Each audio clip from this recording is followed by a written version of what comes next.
Good morning, everyone, and welcome to the PivotBoss pre-market video for Monday, March 24th, 2025. I am Frank Ochoa, aka PivotBoss. Happy Monday, everyone. Here's a look at the ES in the daily time frame compression. Compression over the last 5 sessions here of last week. Last week was Fed week. We got ourselves an FOMC key level right here, 56.91 quarter. It extends out this way here, but since then, Wednesday, relatively tame. Thursday, relatively tame. Friday, same thing. And inside a 5-day narrow range we go. And when you look at the 5-day compression down here and quantify it, you can see we don't have many points here over the last 5 sessions. I believe it finished at 119.75 points.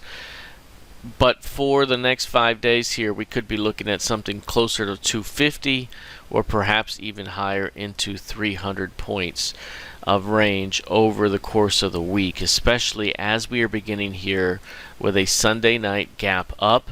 We're seeing an early test to the upper portion of the range here from the previous week, and we're seeing initial expansion.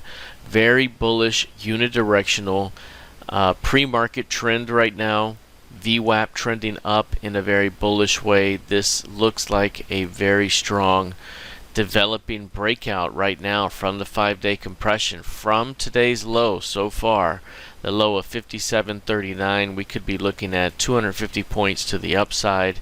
That'll take us somewhere closer to 6,000 on a bounce back opportunity out of this compression. So if that remains the low here and we see a stretch, we could be looking at a move that takes us towards 6,000 over the course of the next 5 sessions here, if this compression and expansion plays out in the way that it would tend to play out. Now on this breakout, keep an eye, one thing: if we have some sort of significant rejection at the RTH open and we start to drop, does that become a highly bearish failed new high, which could slingshot us the other way in a big way?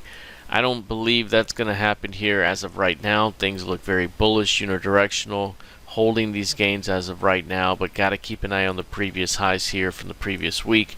A failure to hold 57.70 could be an early sign that this breakout is failing. Looking at the NQ, this one's up 1.5% right now. 1.5% higher, a big push to the upside, a gap up Sunday evening, and a steady continuation higher in overnight and pre-market trading heading into the RTH trade. 5-day compression here. You can see it down here, very compressed. You're looking at least 1,000 points of range and upwards of 1,300 points. 1,300 points, and again, if we're looking at the current session's low here, that's 20,050. Then we're looking at, call it 1,300 points up. We're looking at 21,400. 21,400, somewhere in that zone. 21,350.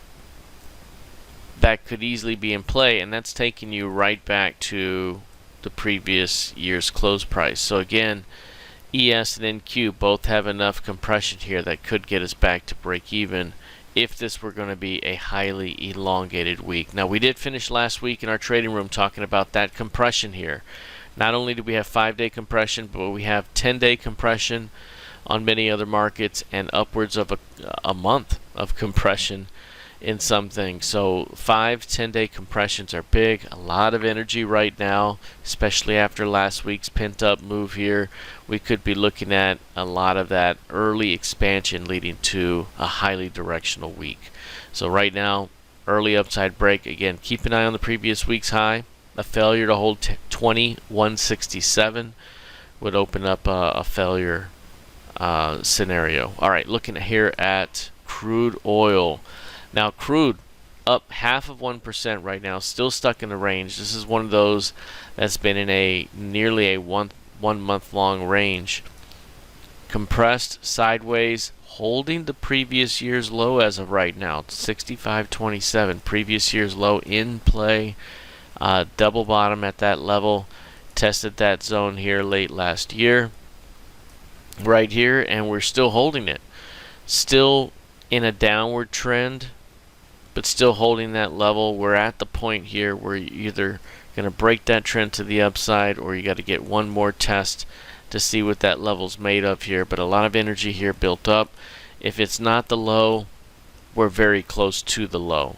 And any rejection that happens anywhere between 64 and 65 could be the last big opportunity to be long for a move into the summer driving season that could take us higher into the first week of July. All right, let's take a look here at gold futures. This one right now up 1/3 of 1%. Massive strength for this one overall. We did see a little bit of a pullback the last couple of days. We did mention if there was a one-day pullback that was pretty significant, that could be a buying opportunity. This market could continue trending up until proven otherwise, especially out of the compression. Last week or a couple weeks ago here, we had that compression. We got a big push to the upside over the last week plus.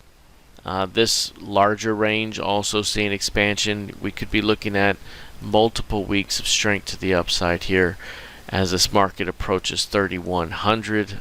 Any pullback could still be a buying opportunity. Ideally, you get a decent sized pullback and you get to buy the dip for a continuation up.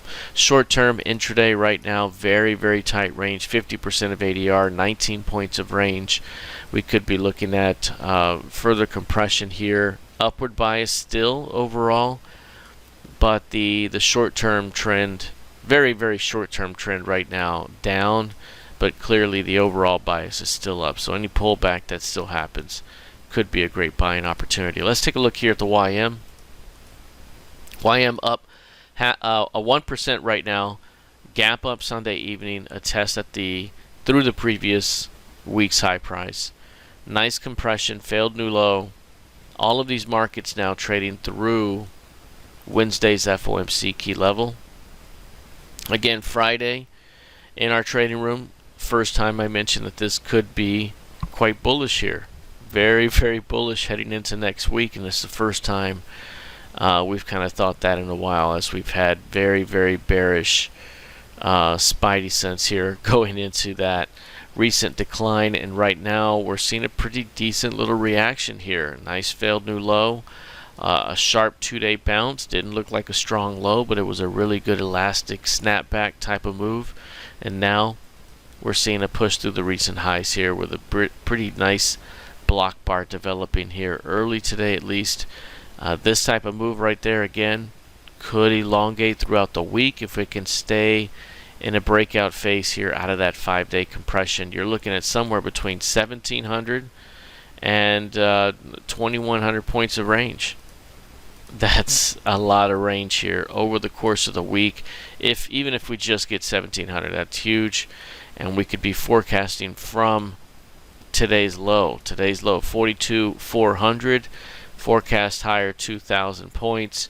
You're looking at 44,400, and that's way up here. So I mean, that would be what a 2,000 point move would be here. That might be too much, but 1,700 could be very, very doable this week. That's been hit multiple times. So again, the big if here is if this thing can finish strong by the end of the day, because if we fail and say we get a big rejection to open the day, close below the day's midpoint, or close back toward the lows, that would be a huge rejection in a downtrend, and that could be a big time failure opportunity here for this market. All right, lastly, a couple of more markets here, Bitcoin and Ethereum. Bitcoin, similar gap up, similar run, up 4% right now. This one's up against it as well. Very bearish trend that's been in play. Highly directional bearish move. Bearish flag pattern developing here, and it still continues to see up a day, down a day type of price action. We're in the up a day phase right now, still a downward trend in the up a phase, up a day down phase. So do we get another rotation back down, or does this thing finally bounce and recover a bit? We haven't really seen the strong low to suggest that a big time reversal is at hand here. But again, if this thing can recover 90K here, that could go a long way towards squeezing this thing back to new highs yet again, which is saying a lot given how bearish this market has been. 90K the big level here for Bitcoin, and if we take a look here at Ethereum, this one's up 5 2/3% right now. This one's in the same boat here. Very bearish over the recent months, the most bearish. Throw this one in there with Tesla as a couple of the most bearish charts right now in the market here. 2200 is a similar level there to 90K in Bitcoin. If this thing can recover 2200, there's a shot here to get 28 and back toward 34. A failure to get through 22 and you're still kind of trying to find your strong low. So very bearish price action here out of ETH overall. Up decently here heading into the RTH open, but needs to recover 2200 for a more significant reversal. All right, that is it for now. We'll see how this plays out heading into the new week of trading. Good luck, trade well, and I'll see you in the trading room. Take care.